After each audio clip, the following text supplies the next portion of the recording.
gracias esta tarde al maestro Clemente que nos acompaña nuevamente hoy. Te agradezco mucho que estés nuevamente con nosotros, maestro, para hablar precisamente de esta situación. Buenas tardes, ¿cómo estás? Antes que nada. Buenas tardes, Adán. Un saludo para ti y para todo el auditorio. Así es, al maestro Clemente Romero. Hablar de esta situación, la impunidad, las fiscalías, su operación. Estamos, se supone, maestro Clemente Romero, en un sistema que cambió de adversarial a este paso de fiscalías y que nos tendría que dar mejores resultados y que la impunidad iba a reducir y que buscaba precisamente que no se llenaran las cárceles de personas inocentes y buscara medios alternativos de solución de conflictos, pero parece que seguimos enredados en esta situación de poca efectividad de las fiscalías. Al menos hay esa sensación, maestro.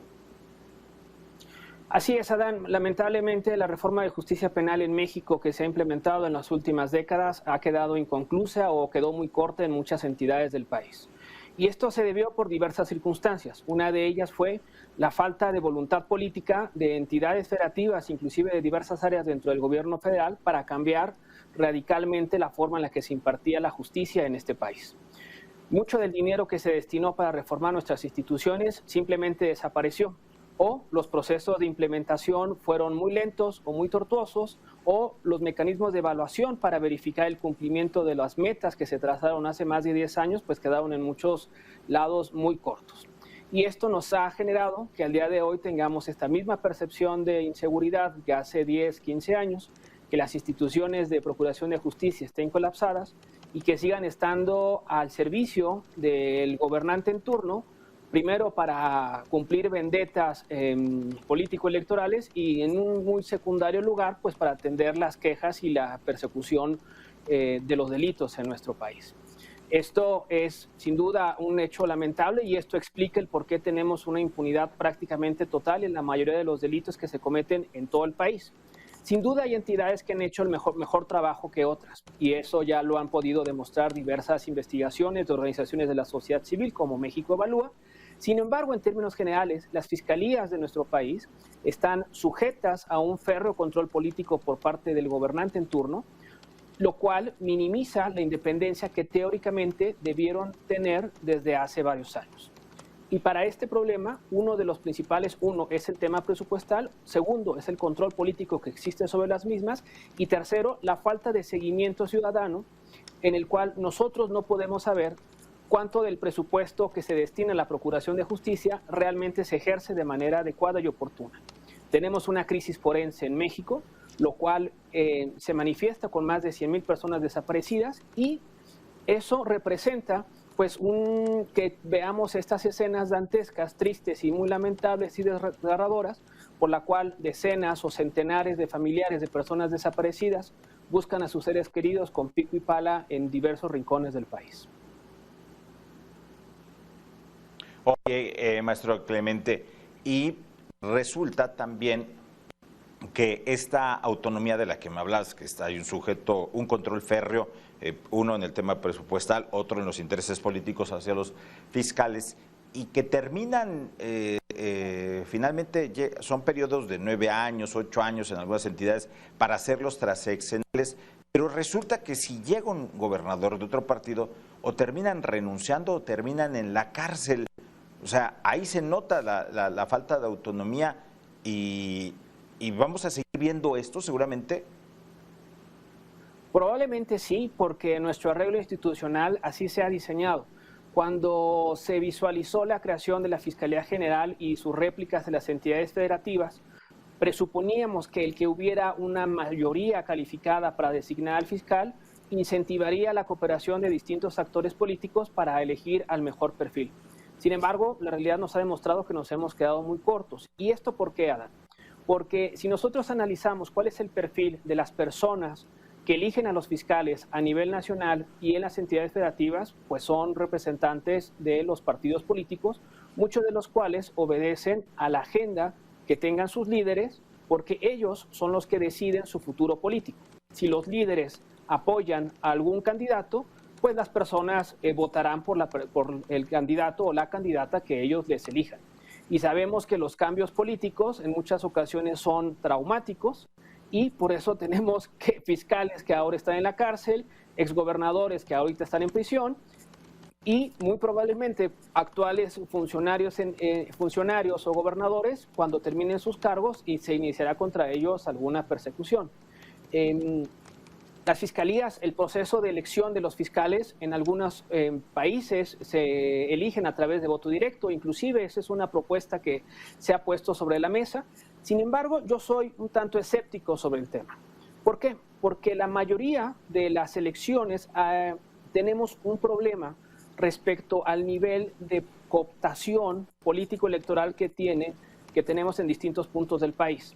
Gente pobre o en estado de necesidad vende su voto por 100, 200, 500, 1000, 2000 pesos, que les cambia la vida por un par de días o un par de semanas, pero que a su vez eso genera un nuevo control por parte de las personas que pueden operar políticamente. Entonces, probablemente deberíamos de tender a un esquema híbrido mixto en el cual no solamente haya una votación directa o indirecta de los fiscales, sino a su vez una participación de órganos colegiados externos a los poderes públicos, como podrían ser los colegios de abogados regionales o las universidades o institutos de educación superior, que puedan facilitar un mecanismo más complejo para elegir titulares de fiscalías más independientes del poder público. Pero ojo, Adán, la independencia del poder público es insuficiente si no tienes el presupuesto para ejercerlo y la libertad para contratar y profesionalizar a las instituciones.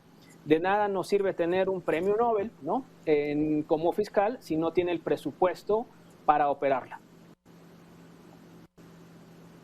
¿Y qué va a pasar con este modelo de fiscalía? Veremos, podemos perfeccionarlo donde realmente existan fiscales autónomos, fiscales que incluso, no sé si en el modelo de justicia los mismos fiscales vayan a buscar el refrendo de los ciudadanos a través de un voto, no sé, algún sistema que sea más efectivo. Sí, Adán, mira, yo creo principalmente que la profesionalización de las distintas áreas dentro de una fiscalía es el prerequisito antes de pensar en un proceso de democratización o de apertura en el tema de las fiscalías. Nuestras estructuras forenses subordinadas a los vaivenes electorales y a los vaivenes de los fiscales en turno, pues las han tenido en una debilidad estructural y sistémica. La mayoría de las fiscalías no tienen la capacidad para tomar evidencias cuando se comete una ejecución. Normalmente tienen capacidad para verificar una ejecución, 2, 3 ejecuciones diarias, pero si en una entidad se ejecuta 10, 15 personas en un mismo día, como muchas ocasiones pasa en distintos puntos del país, pues las capacidades forenses simplemente son imposibles para iniciar una investigación razonable que nos permite identificar a los culpables de delitos tan atroces como son los homicidios. Las fiscalías están provocando la mayor parte de la impunidad, o también son los juzgadores. Pareciera que todo nuestro sistema está en serios problemas de disfuncionalidad, ¿no? Insisto, dentro del universo que es México, algunas entidades han hecho mejores esfuerzos con mejores resultados para mejorar la seguridad y la impartición de justicia. Pongo sobre la mesa tal vez el caso de Querétaro. Algunas personas mencionarán que, bueno, Querétaro es una entidad pequeña con una gran actividad económica, lo cual les permite tener pues cierta autonomía presupuestal para hacer y deshacer sin tener los recursos federales para dicho fin.